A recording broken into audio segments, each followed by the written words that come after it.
جی ہاں، تو welcome back. اب اس میں یہاں پہ وہ کمنٹ فی الحال ڈال دیتا ہوں۔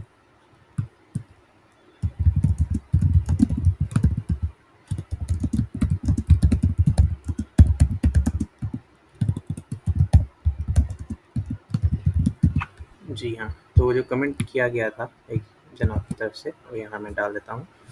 ان کا نام تھا، میں دیکھ کے بتا دیتا ہوں، صاحب کا نام ہے، یا آئی ڈی ڈال دیتا ہوں میں ساتھ میں۔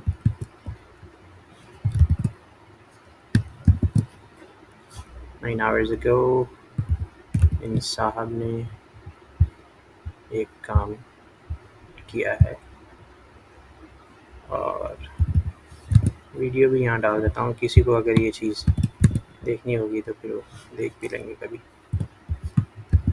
ٹھیک ہے، ہاں جی، تو اس کے میں پوائنٹ بائی پوائنٹ اس کا پوائنٹ نقطہ بہ نقطہ اس کا جواب دینے کی کوشش کرتا ہوں۔ پہلے تو یہ کہ بریلوی علماء نے کفر کا فتویٰ صرف دیوبندی پہ نہیں، یعنی مجموعی طور پہ یا عامةً نہیں لگایا، بلکہ عقائد رکھنے والوں پہ لگایا تھا۔ پہلی بات، آپ ثابت کریں ایک بھی دیوبندی ایسا عقیدہ رکھتا ہے، آپ بتائیں، اگر رکھتا ہے تو مجھے پیش کریں، ورنہ آج ہی تمام اپنے کفریہ عبارات سے، کفریہ فتووں سے توبہ کریں۔ ایک بھی دیوبندی ایسا نہیں ہے جو ایسا عقیدہ رکھتا ہو۔ کیا عقیدے جن کی بنا پہ آپ کفر کا فتویٰ چلا چلا کے لگاتے رہتے ہیں؟ تو یہی اس کی اصلیت ہے، اور اس کے متعلق ہم نے تقریباً درجنوں علماء سے، اور عام بریلوی تو اس کے علاوہ ہیں، ان سے سبھی سے ایسا رابطہ کیا ہے۔ میں نے کہا کہ ایک بندہ جو فزیکلی، یعنی انسان ایسے پکڑ کے جس کو آپ دکھا سکتے ہو، ہوائی باتیں نہیں کرنا، کوئی بھی ایسا عقیدہ رکھنے والا دیوبندی ہے آپ کی نظر میں؟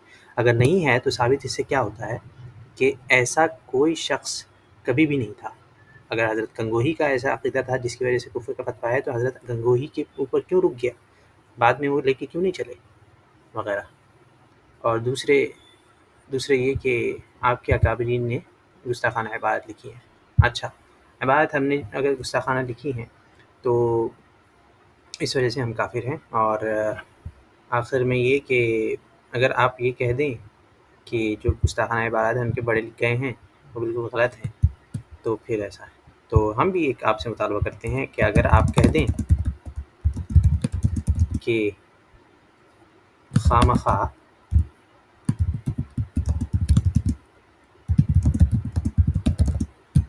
تاغنے کی صورت میں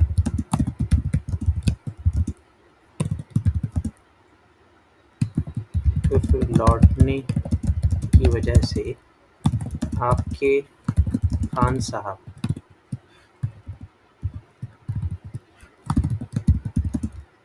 بریلوی کافر ہیں، تو ہمیں بھی آپ سے کوئی اختلاف نہیں۔ ٹھیک ہے، چلے گئے۔ اور اس سے قبل میں یہ بولنا چاہ رہا ہوں کہ ہمارے علماء نے جب خان صاحب نے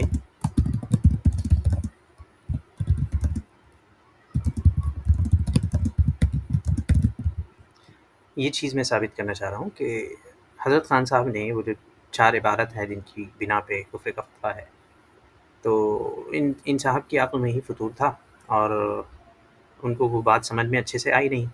تو ہمیں جب پتہ چلا، وہ بھی کافی دیر میں پتہ چلا، ان صاحب کے متعلق ہمارے اکابرین کے پاس فرصت نہیں تھی، اور نہ ان کو پتہ تھا کہ ایسے کوئی صاحب ہوتے ہیں، بلکہ خود آپ کے علماء بھی کہتے ہیں کہ لوگوں کو، ان کے ہی حلقہ احباب میں کئی لوگوں کو پتہ نہیں تھا کہ ہاں اچھا یہ ایک احمد رضا خان نام کا بھی ایک بندہ ہے جو بڑا ہے۔ یعنی حضرت کے وصال فرمانے کے بعد، آپ کے اعلیٰ حضرت کے وصال فرمانے کے بعد تک کسی کو پتہ نہیں تھا، آپ کے کئی اکابر کو، کہ ایسا کوئی بندہ تھا اور اس نے ایسی مہم چھیڑ رکھی ہے۔ تو ہمیں کیسے پتہ چلتا؟ ہمارا تو ویسے بھی کارنامے بہت زیادہ ہیں۔ تو ان کی عقل میں اور فہم میں فطور تھا، اس وجہ سے انہوں نے فتوے غلط سمجھے، یعنی عبارات غلط سمجھی،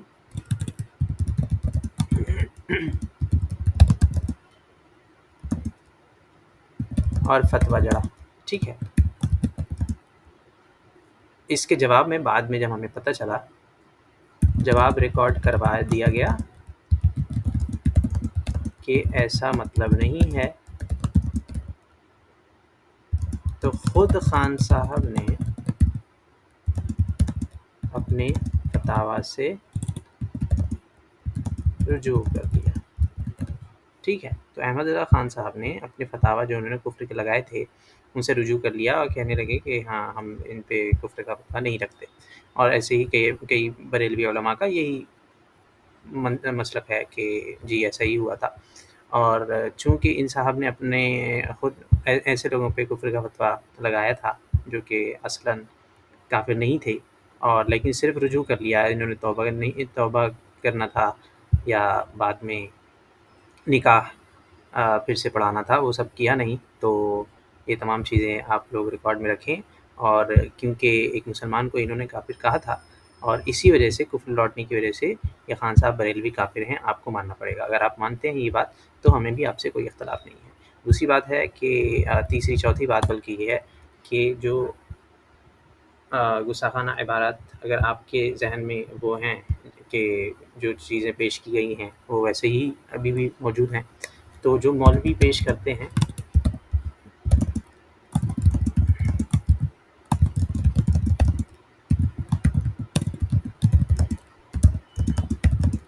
ثابت کریں ایک دیوبندی جس کا عقیدہ وہ ہو جس کی ہماری طرف نسبت کی جاتی ہے. اگر یہ آپ کر کے دکھا سکتے ہیں تو ہم آپ کو ماننے کو تیار ہیں، لیکن صبح قیامت تک آپ کے پاس کوئی ایسی دلیل نہیں ہوگی کہ ہمارا ایسا کوئی عقیدہ ہے جو آپ نے ہماری طرف نسبت کی ہے. اگر یہ چیز ہے، اگر آپ کے پاس تعصب نہیں ہے، اگر آپ بھیڑ چال نہیں چلتے، اگر آپ کے پاس میں کفار ہی کی طرح اپنے باپ داداؤں کے اوپر اندھی تقلید اور بھروسہ کرنے کی دھن نہیں سوار ہے، تو آپ یہ ثابت کریں گے کہ کوئی ایسا ایک دیوبندی ہے جس کا وہ عقیدہ ہے جو آپ نسبت کرتے ہیں. اور جب کسی کا وہ عقیدہ نہیں ہے تو یہ چیز تو زبردستی ہے، اور یہ بہت بڑے گناہ کا کام ہے. گناہ کیا؟ کفر کا کام ہے کہ آپ کسی کو کافر کہیں بلا تحقیق. اور حضرت مولانا بلکہ کئی اکابر ہمارے سالوں سے اس میں متعلق کوشش کر رہے ہیں، اور رضا خانی اس پہ چھٹ پٹاتے بھی ہیں کہ ہم ان سے مطالبہ کرتے ہیں کہ یہ جو چیز آپ نے داغی ہماری طرف نسبت کی ہے اس کا ثبوت دیں، اور وہ ثبوت نہیں دے پاتے لیکن کفر کا فتویٰ پھر بھی رکھتے ہیں. اس صورت میں صرف یہی بات آ جاتی ہے کہ احمد رضا خان صاحب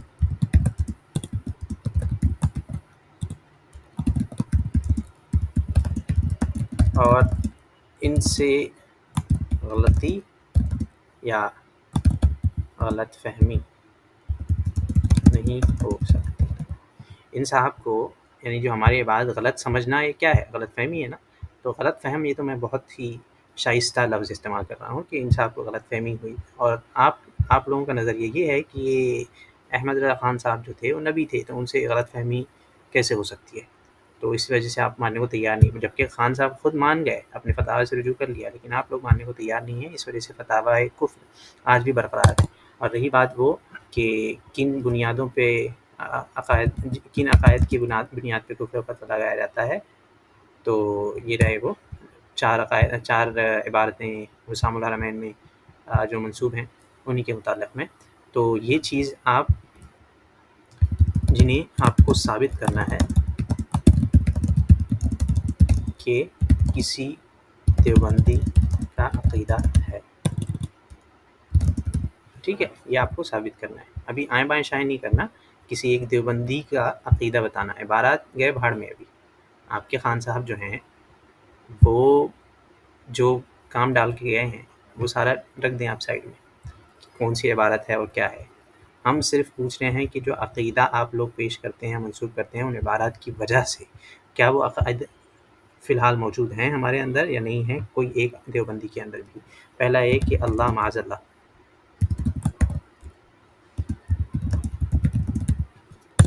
دوسرا، یہ میں ریپیٹ نہیں کیا، دوسرا یہ ہے کہ حضرت گنگوہی کے پاس حضرت قاسم العلوم والخیرات. تو دوسرا عقیدہ جو حضرت قاسم العلوم والخیرات حضرت مولانا قاسم نانوتوی رحمہ اللہ کے متعلق منسوب ہے کہ ان کا عقیدہ ہے کہ نبی علیہ السلام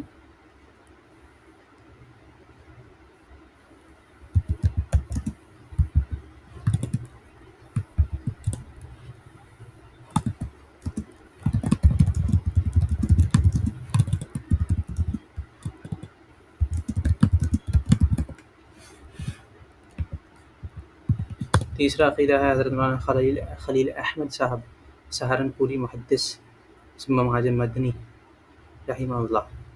ان کے متعلق منسوب ہے کہ ان کا عقیدہ ہے کہ شیطان لعین کا جو علم ہے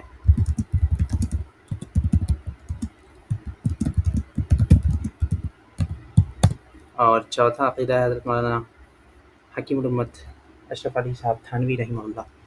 ان کے متعلق یہ لوگ منسوب کرتے ہیں کہ ان کا عقیدہ ہے کہ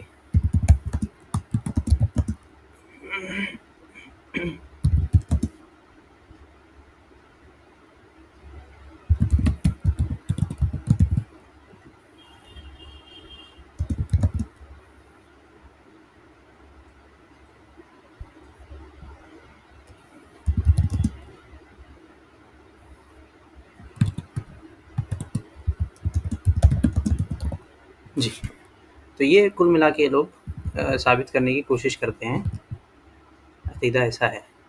آپ دنیا میں کسی دیوبندی کو یہ 4 چیزیں پوچھیں اور اپنے منہ پہ اگر تماچا کھانا ہے تماچا کھائیں، جوتے کھانے جوتے کھائیں، کیونکہ ایسے گندے عقیدے کسی مسلمان کے ذہن میں نہیں آ سکتے. دوسرا یہ کہ جس مسلمان اگر آپ مانتے ہیں ان کو تو ان کے ذہن میں آ سکتے ہیں اور انہی کے خبیث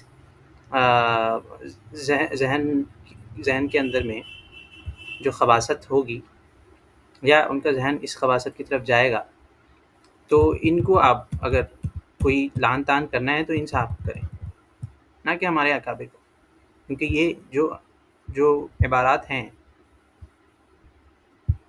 ان کا عجیب اور خبیث مضمون جو سوچا وہ انہوں نے سوچا. اور اسی کے متعلق حضرت مولانا اشرف علی صاحب تھانوی رحمہ اللہ نے وسط البنان میں لکھا ہے کہ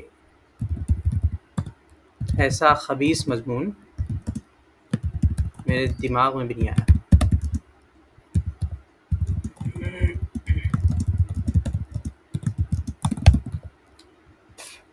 قلب پہ خطرہ بھی نہیں گزرا.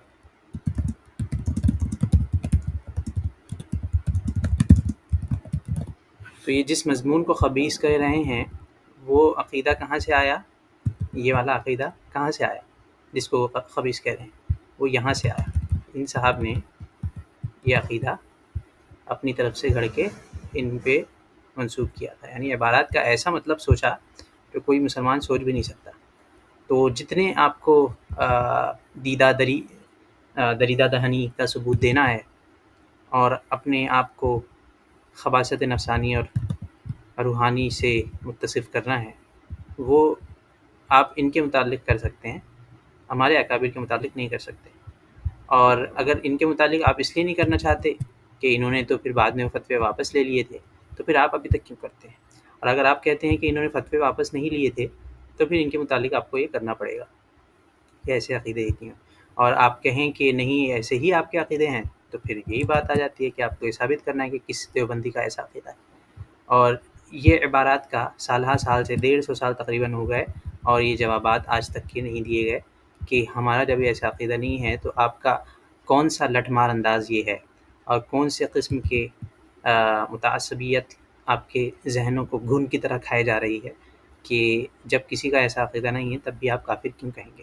میں اپنے ذاتی تجربہ ایک بتاتا ہوں کہ ایک بریلوی عالم صاحب کے پاس میں ہم گئے اور ان کے متعلق جب یہ گفتگو ہوتی رہی تو چاروں ناچار وہ آخر میں نے وہی ان سے کہا کہ یہ عقیدہ اگر میرا نہیں ہے تو آپ مجھے کافر کہیں گے؟ کہنے لگے کہ جب عقیدہ نہیں ہے تو کیوں کہیں گے؟ میں نے کہا اتنی دیر سے آپ بحث کس بات پہ کر رہے تھے؟ تو کہنے لگے نہیں عقیدہ آپ کا نہیں ہے تو ہم آپ کو کافر نہیں کہتے اور کوئی نہیں کہتا. جیسے ان صاحب نے بھی کہا ہے، یہ جو یوٹیوب والے صاحب ہیں یہ بھی وہی کہیں کہ ہمیں ان سے کوئی اختلاف نہیں. تو اختلاف اگر آپ کو اس بات پہ نہیں ہے کہ ہمارا عقیدہ ایسا نہیں ہے تو ٹھیک ہے، لیکن اگر آپ کا اختلاف اس پہ اڑ گیا ہے کہ گستاخانہ عبارات جو ہیں ان کو بھی آپ برا کہو تو وہ ہم نہیں کہیں گے. اگر آپ اس کے متعلق وزد ہیں تو پھر ہم بھی آپ کو یہ کہیں گے کہ یہ آپ مانو کہ یا تو خان صاحب نبی تھے یا پھر آپ مانیں کہ یہ جو عقائد ہیں یہ خان صاحب نے ہی گھڑے تھے، اور اگر یہ عقائد گستاخانہ ہیں تو ان عقائد کے گھڑنے کی وجہ سے خان صاحب خود ہی کافر ہیں، اور ان کو آپ کافر مان لیں تو پھر ہمارا اختلاف ختم ہو جائے گا۔ السلام علیکم ورحمۃ اللہ۔